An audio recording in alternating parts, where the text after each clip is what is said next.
So we had court today on the civil lawsuit against the tow truck driver that sold our car during litigation. And this was the tentative ruling. Defendant's motion to declare plaintiff a vexatious litigate is denied without prejudice.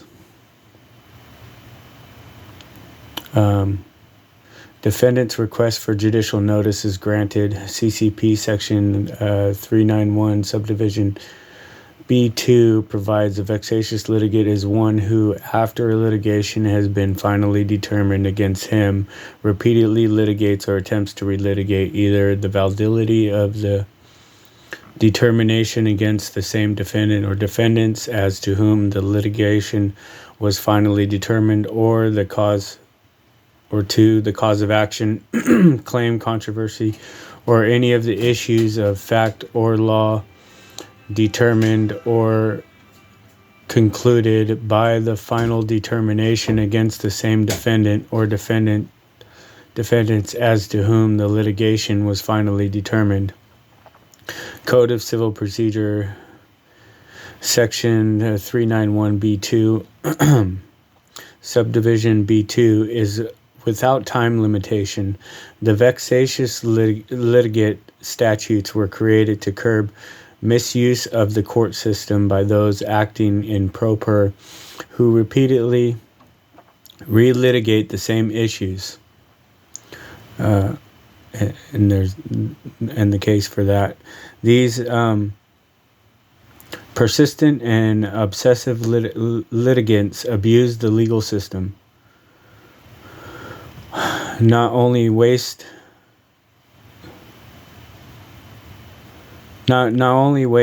court time and resources, but also prejudices other parties waiting their turn before the courts. In the case for that, vexatious litigate statutes are constitutional and do not deprive a litigate of due process law. Bravo. Section 391 permits a court to stamp as a vexatious litigate one who in propria persona repeatedly relitigates against the same defendant either the validity of a final determination or the same controversy already finally determined. Vexatious litigates abuse the system, waste court time and resources, but also prejudice other parties waiting their turn in court before the court. A court's decision that a vexatious litigate does not have a reasonable probability of success is based on an evaluative judgment in which the court is permitted to weigh evidence. A filing of a new action after the denial of a motion or dismissal of a prior action constitutes an attempt to relitigate a finally determined prior litigation action against plaintiff resulted in judgment in favor of moving defendant. In assessing whether a plaintiff comes within the scope of Section 391B2, the court looks at whether the defendant has been the target of previous relitigation attempts or that the case involves facts or circumstances similar to those in which the plaintiff sought to relitigate. Moving defendant has clearly been the repeat target of plaintiff's litigation attempts based on the fact the court sustained defendant's demur to plaintiff's second amended complaint without leave to amend on October 28, 2022.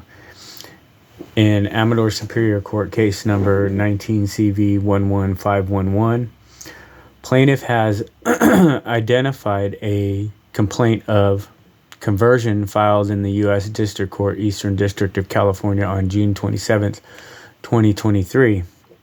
but neither party requests the court take judicial notice of any of the documents filed in that case, nor does it appear it was finally determined under CCP Section B2. Unlike Section 391B1, which employs specific numerical benchmarks, such as 5 cases, 7 years, and 2 years, the legislature chose to employ the term repeatedly in Section 391B2. Understanding the statutory scheme as seeking to prevent future harm based on a litigant's past behavior, the legislature's use of the adverb repeatedly refers to a past pattern or practice on the part of the litigant that carries the risk of repetition in the case at hand. Holcomb. The court, relying on Holcomb, does not find that plaintiff meets the statutory definition of vexatious litigate under Section 391B2 at this time. To satisfy the requirement that the relitigation be repeatedly under CCP Section 391B2, plaintiff must have attempted such litigation of the same issue more than 2 times. Holcomb. If a party intends to appear and contest the tentative ruling. And so the attorney called me to contest it, and we get there, and I find it odd now that the sheriff was so adamant about my cell phone and me recording. He goes, "We've been watching your YouTube videos, and if you record in the courtroom, we're going to charge you." And I go, "The Supreme Court's already ruled on this, that we're allowed to record our public officials in order to protect your rights." But anyways, I find it. The reason why I find it odd is because the court reporter wasn't there, and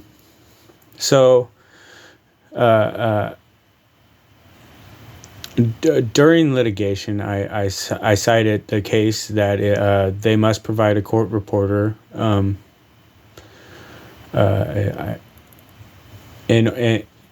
For informal pauperous individuals, or it's not harmless error because there's no record to go off of, and right now there's no record, there's no evidence. So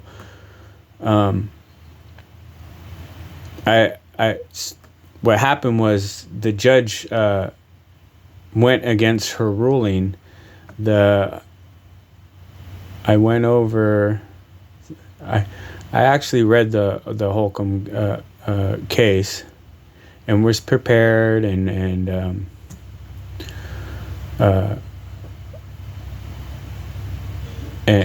but he cited this Goodrich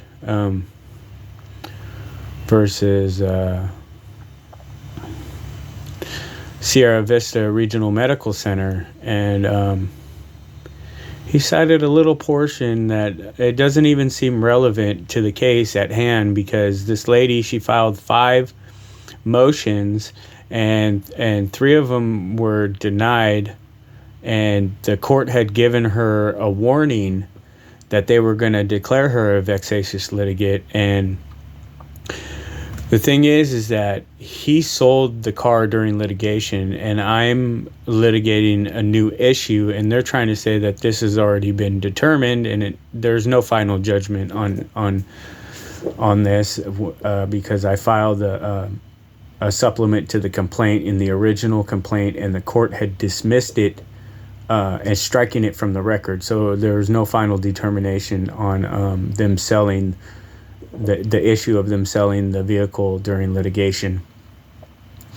But right here is is what he read in court. The court, and so Holcomb supports this conclusion. The court in that case determined that 2 attempts at relitigation alone were insufficient to establish that a party has repeatedly relitigated a matter that has been finally determined.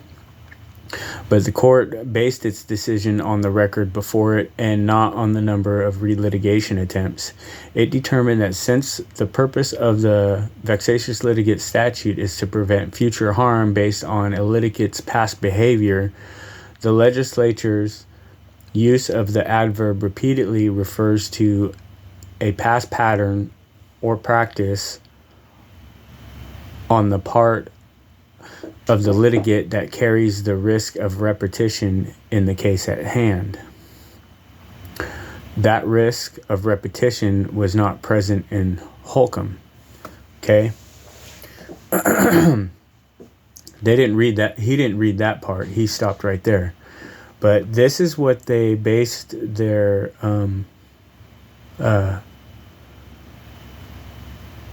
It usually takes a lot in order for a judge to overturn their tentative ruling, and I don't see how him reading that statement convinced her immediately on the spot to overturn her decision. My response was, I appreciate your Honor's textual lesson on what repeatedly means, and I read Holcomb, and I appreciate your Honor's tentative ruling, and I don't see any reason why the court shouldn't adopt its tentative ruling. And she overturned her ruling, which didn't make sense, other than they're trying to do it on purpose because I'm suing them. I've got 2 appeals right now. She's trying to declare me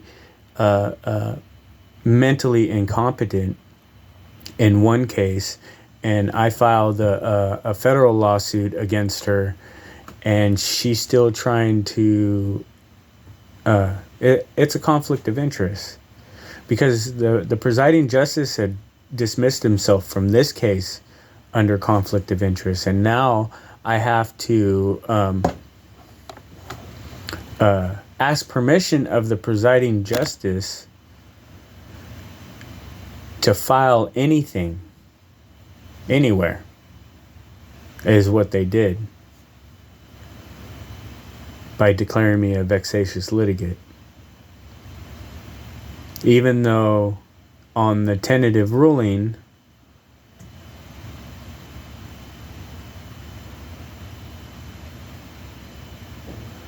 on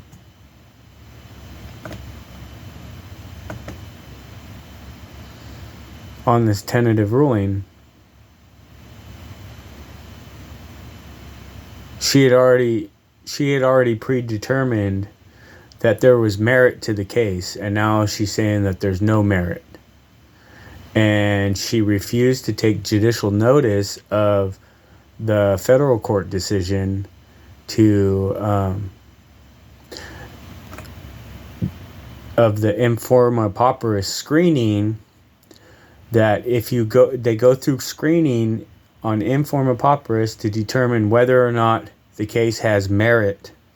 And they said that the court lacks subject matter jurisdiction, and that I may file my case in a competent court.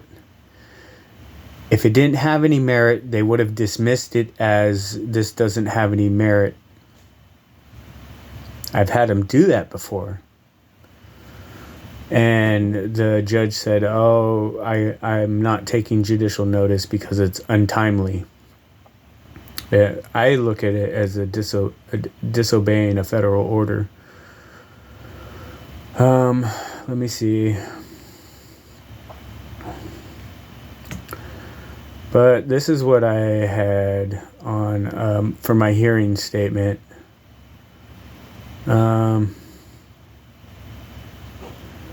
So he was trying to say that I was beyond the statute of limitations, and I said that I had filed on this date, so before the hearing, defendant sold the vehicle, and I filed a motion to supplement the complaint, and then I filed in the federal courts a few years later. And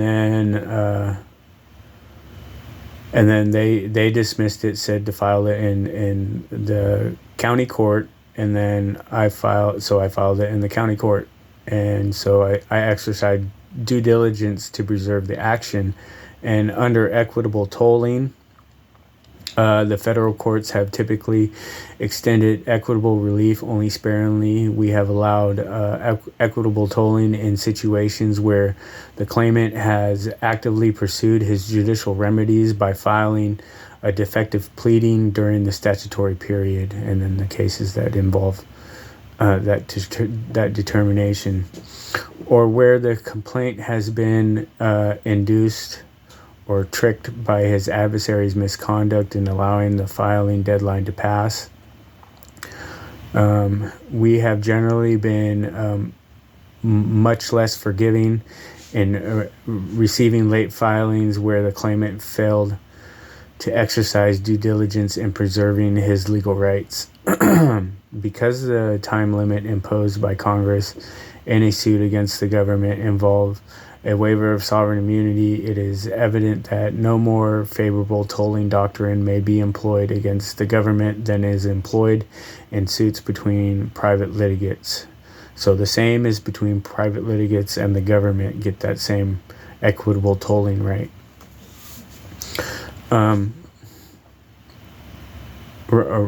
The right to have a equitable tolling hearing. This action arises out of a separate claim with a new defendant. It is not barred by claim preclusion or res judicata or issue preclusion. This action alleges facts of conversion that were not resolved by final adjudication by the previous action and would not be resolved by the same reasons the previous demur was sustained.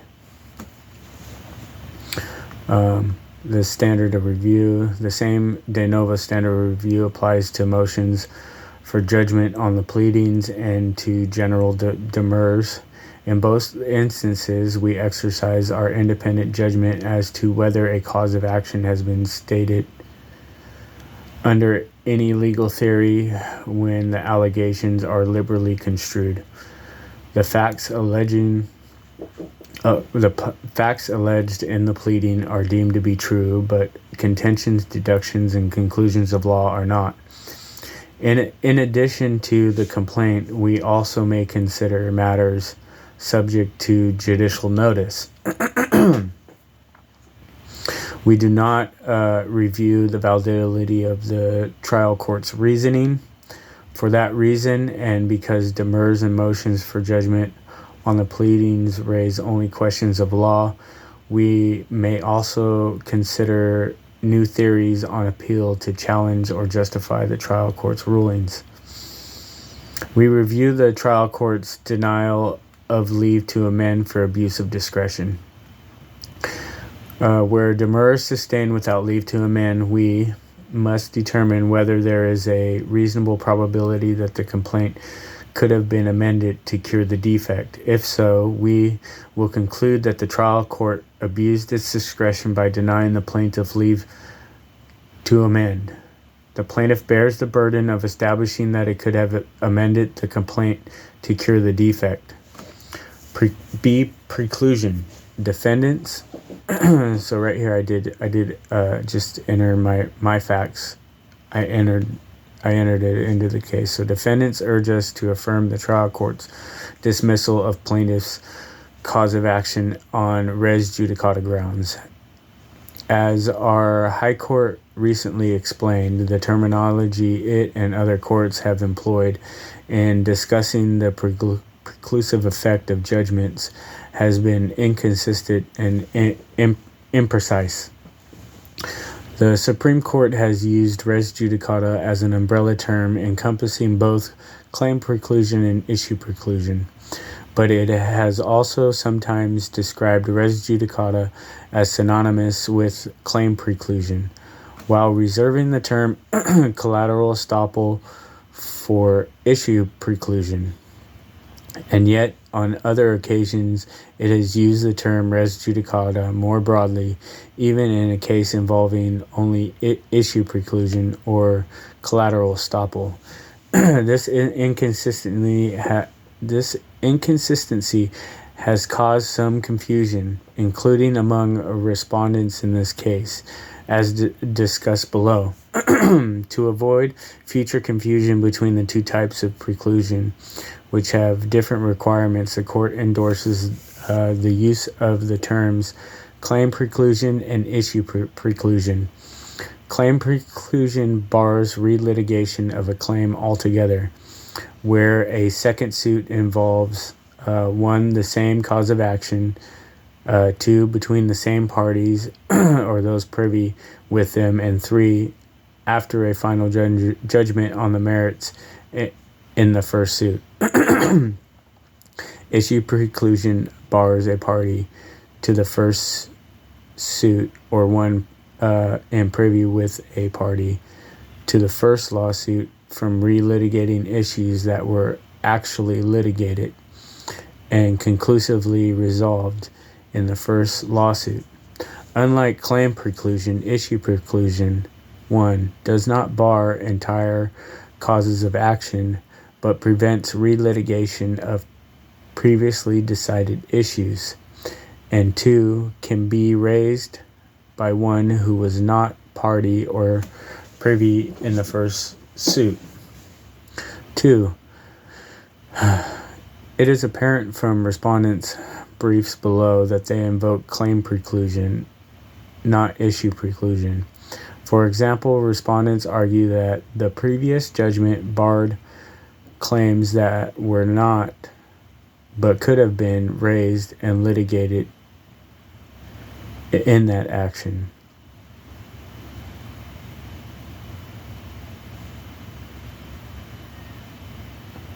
Only claim preclusion bars claims that could have been raised in the first proceeding. Issue preclusion requires actual litigation of issues.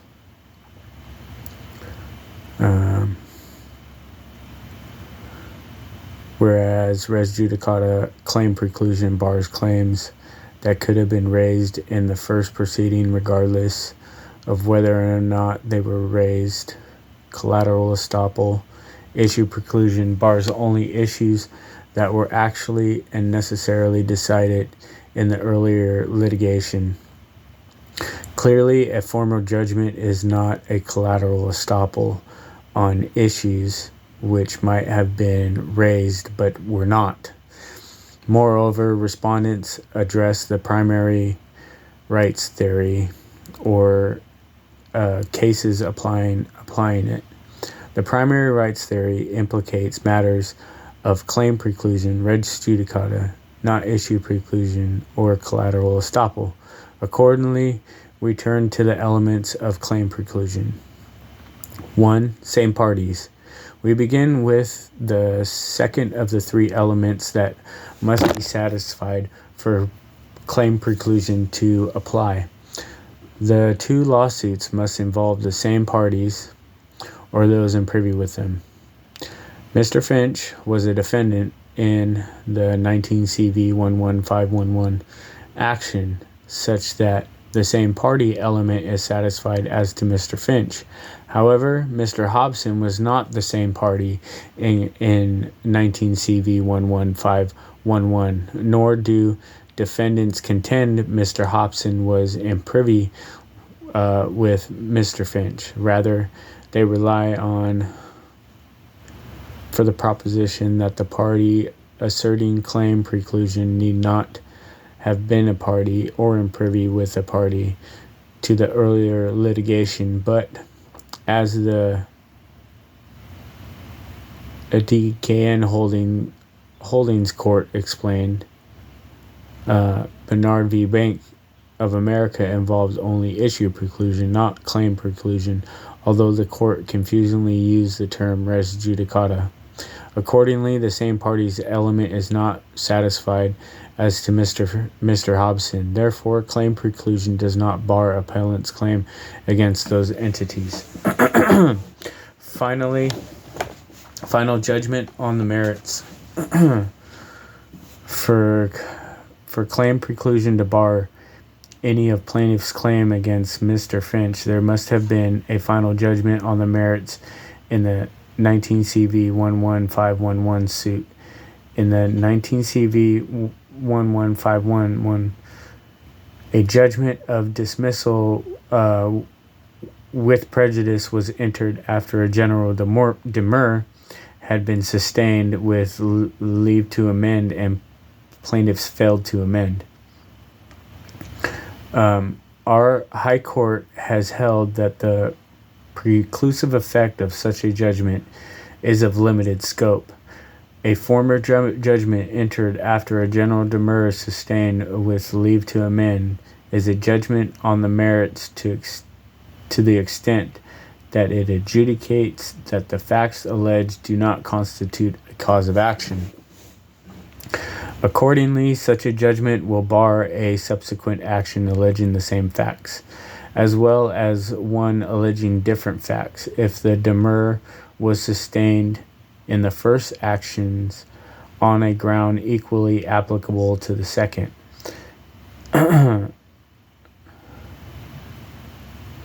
However, the former judgment will not bar a subsequent action alleging new or additional facts that cure the defects in the original pleading. The current action alleges facts about conversion that were not alleged in 19 CV 11511. Thus, the final judgment on the merits requirement is satisfied only if, despite the newly alleged facts, plaintiffs' claims are 1. Susceptible to demur, and 2. On the same grounds that the demur in 19 CV 11511 was sustained. And then statement of facts number 3, the Kingdom of Heiahawa was federally recognized by the decisions of the United States courts. In 2 Article 1 courts, our tribe territory and jurisdiction is acknowledged and federally recognized. 1 court is a criminal jurisdiction, acknowledging and deferring to the tribe's jurisdiction. Orders were issued giving our Seminole Rock Chevron deference to the tribe's letters of approval from the Secretary of the Department of the Interior, Assistant Secretary of Indian Affairs, and the Office of Federal Acknowledgement. The FOIA response and those letters. Please see Minute Order 316-2021, where the chief was to provide proof of providing services to persons on the reservation, and please see Minute Order 420-2021, where proof of community service hours has been submitted and the matter is dropped from the calendar. For the record of that transaction, please see the Notice of Accord and Satisfactions and the documents attached thereto. Accord and Satisfaction, Notice of Acceptance, Statement of Account, Case Bond, and 5 certificates of community service. All parties were estoppeled upon the deposit of the certificates of community service. The other Article 1 court is a civil jurisdiction where the state of California abdicated the allodial title of California Territory to the tribe as of November 3rd, 2020, in which the Secretary, as stated above, has approved. For indicia of title to that transaction, please see Exhibit A, filed 12/21/2022. Please see General Restraining Order, filed 12/21/2020, where all persons residing in the territory of California are prohibited from trespassing on the allodial title of California Territory, which is held by the Kingdom of Heiahawa and controlled by Gabriel Amar Miliki Hena in the office of Chief Cornerstone. It is so ordered. Please see Minute Order 4/2028, where Mr. Jejena states the parties have reached settlement. Plaintiff is awaiting for the orders, and plaintiff advised he may file a dismissal.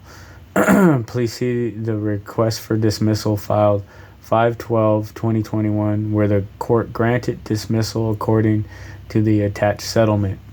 The parties have reached a settlement in case number 19T22272, as described in the Notice of Accord and Satisfaction. Attached are the orders. This satisfies the plaintiff's claim in this case. California Territory is an American Indian reservation under the jurisdiction of the Kingdom of Heiahawa. This matter is concluded and may be dismissed. Whereas the state of California paid the filing fees, the court granted the dismissal. All the documents are exemplified. Full faith and credit must be given to the agreement with the state of California, the Kingdom of Heiahawa, and approved by Congress through its representatives, United States Code, and the Code of Federal Regulations. Calaveras County sheriffs recognized the tribe's jurisdiction and obeyed the above orders in Jejena v. Baker. In the appellate court case number. Please see appellate petition for writ of error quorum vobis. Amador County sheriffs recognized the tribe's jurisdiction, obeyed the above orders, and acknowledged the below presidential recognition. A letter from the United States Court of Appeals for the Ninth Circuit recognizing the tribe's jurisdiction to tribal personnel. A per curiam order from the United States Court of Appeals for the D.C.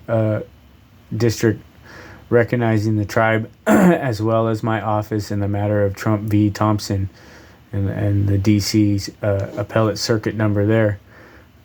Please see the docket. The Supreme Court of the United States recognized the tribe's jurisdiction in my office. Please see the picture.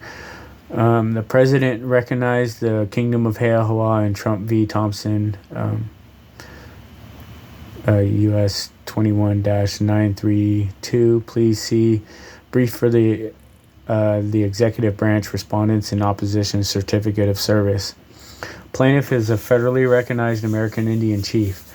As a federally recognized American Indian chief, the plaintiff, Mr. Jejena, has the right to exercise eminent domain upon the property as well as having sovereign immunity from defendant's claims.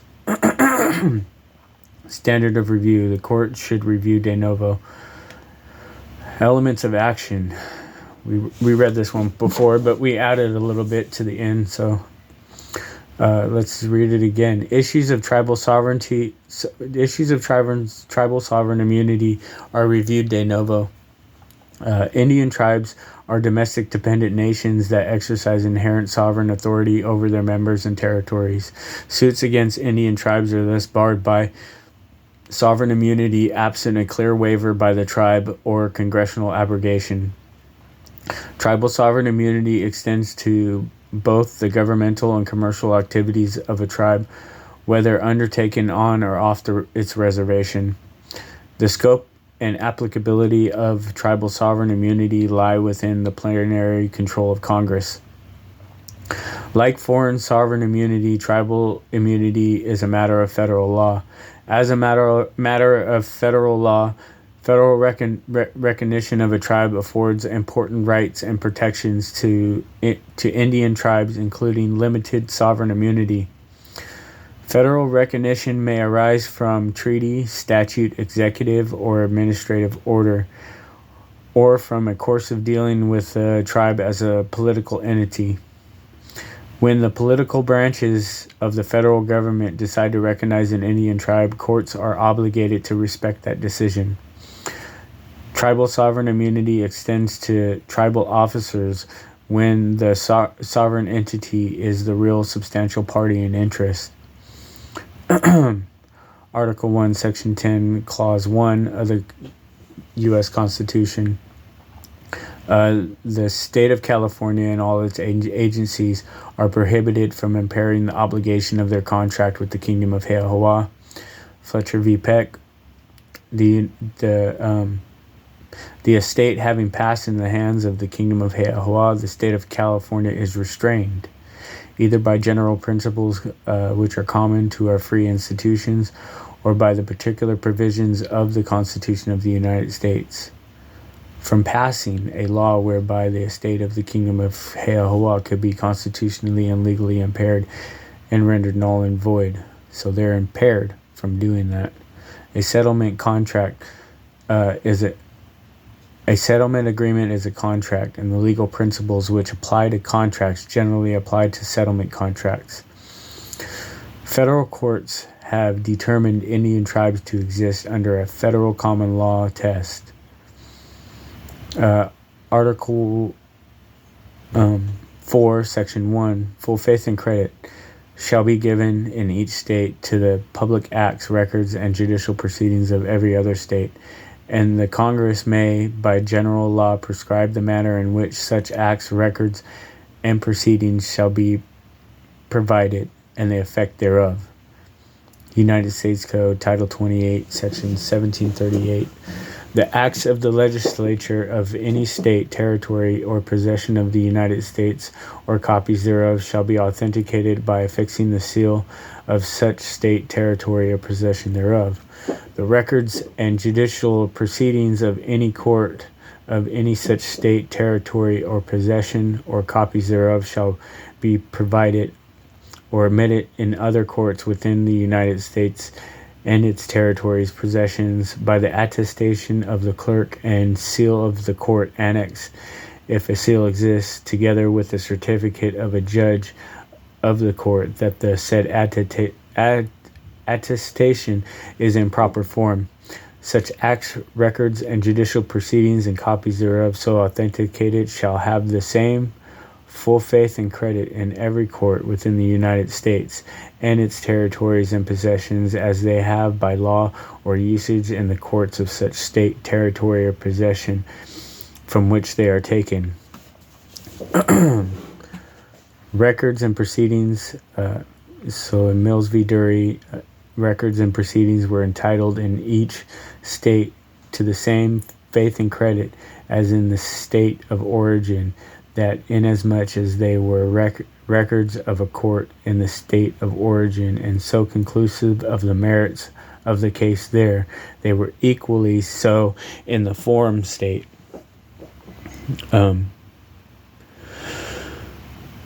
Hampton v. McConnell, judgment of a state court as constitutionally entitled to be accorded in the courts of sister states, not simply the faith and credit on conclusive evidence, but the validity of final judgment. Thompson v. Thompson, holding that the clause requires states to accord the same force to judgments as would be accorded by the courts of the state in which the judgment was entered. Per curiam. With respect to judgments, the full faith and credit obligation is exacting.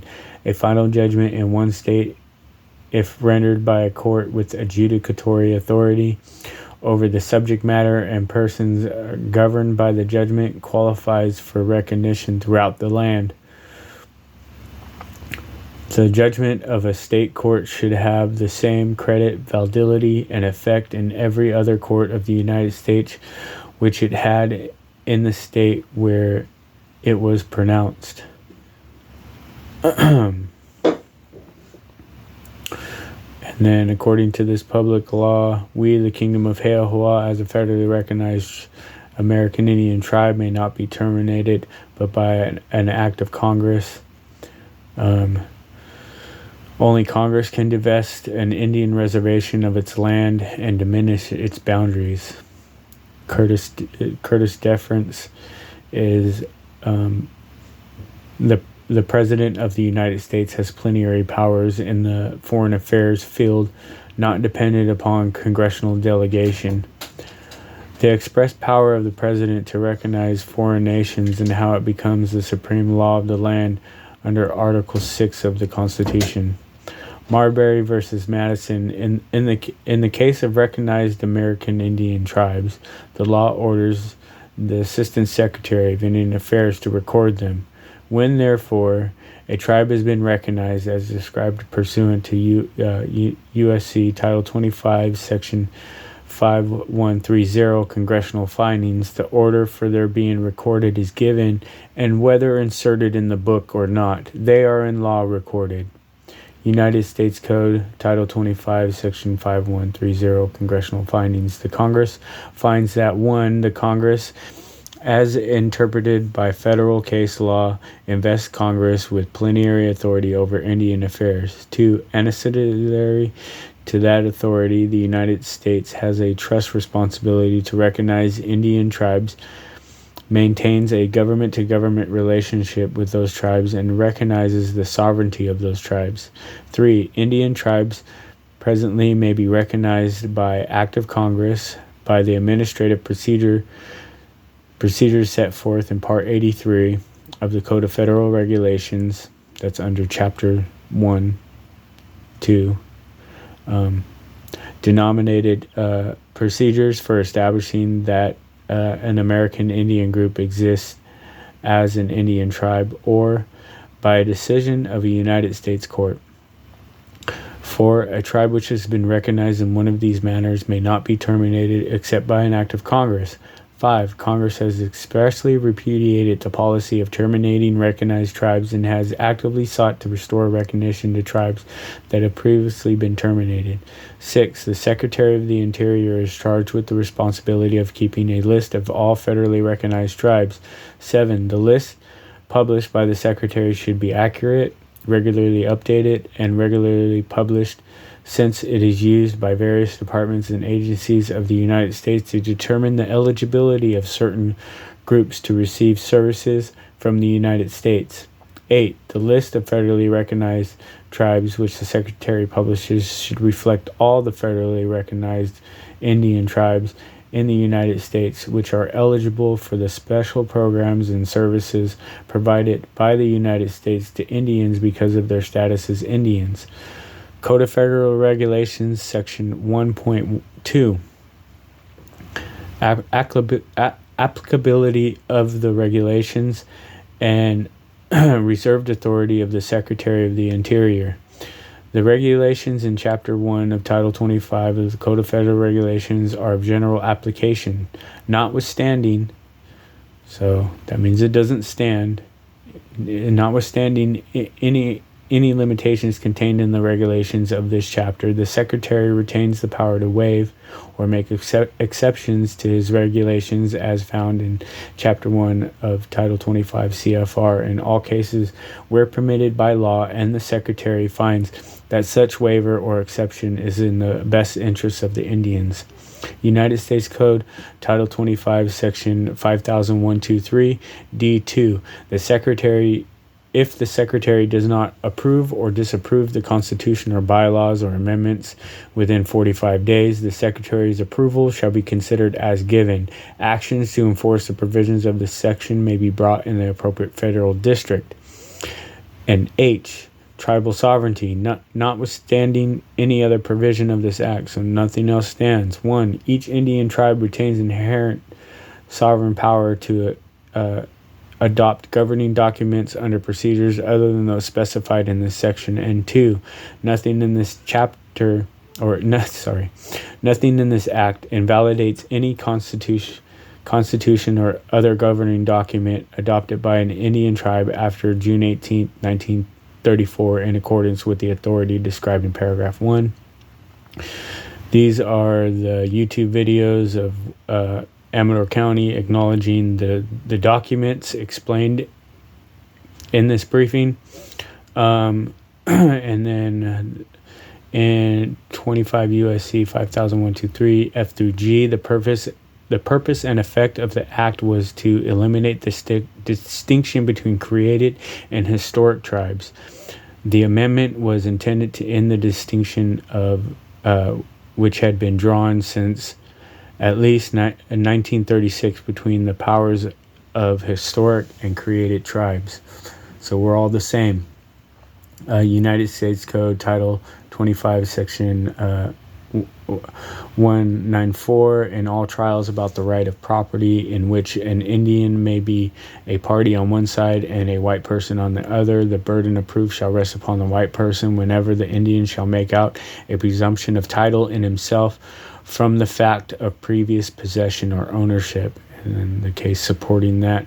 But in the view of the evident purpose of the statute and its use of the term presumption, which the white man must overcome, we are in agreement with two courts below that Section 194 contemplates the non-Indians shouldering the burden of persuasion, as well as the burden of producing evidence once the tribe has made out its prima facie case of prior title or possession. And then United States Code, Title 25, Section 1302 A.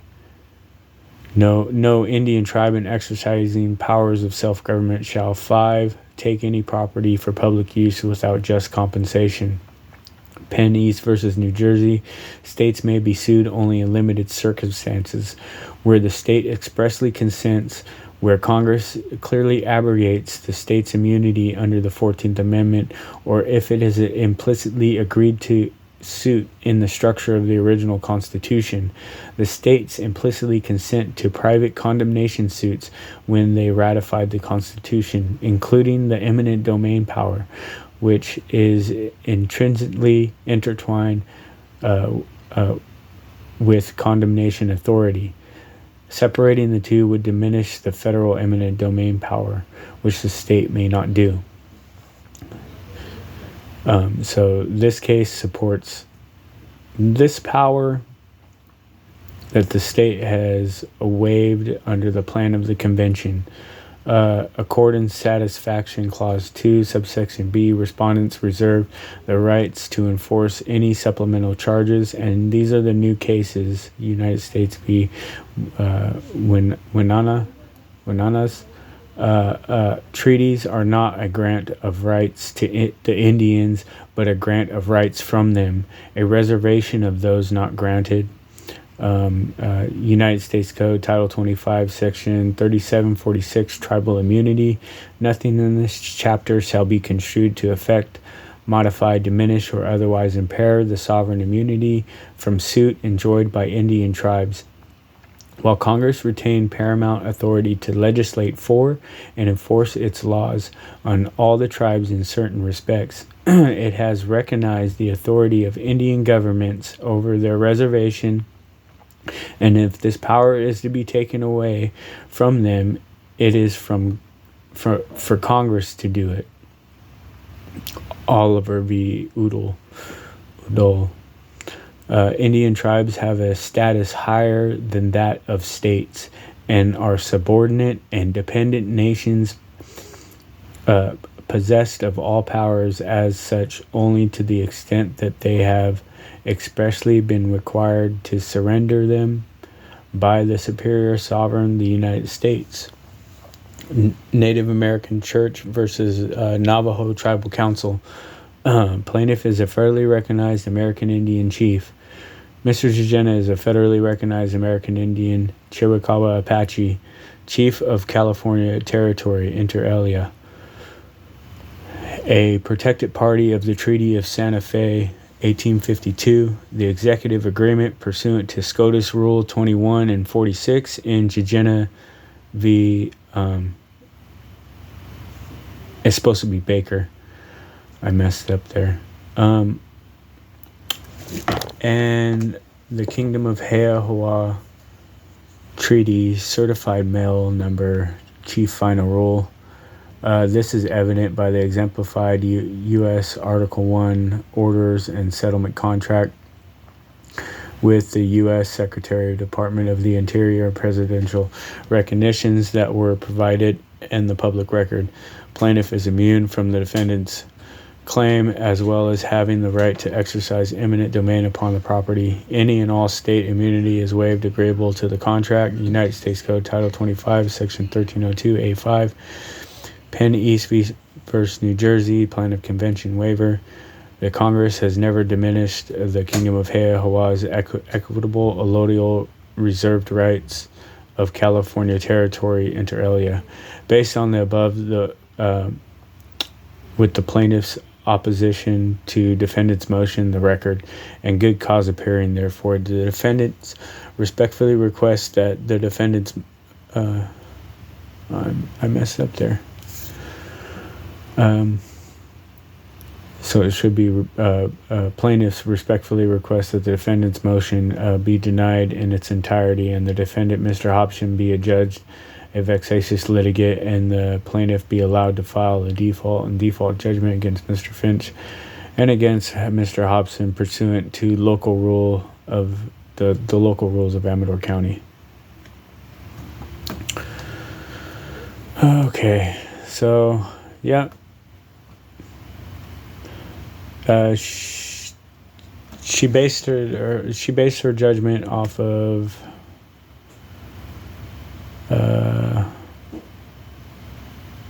this part right here.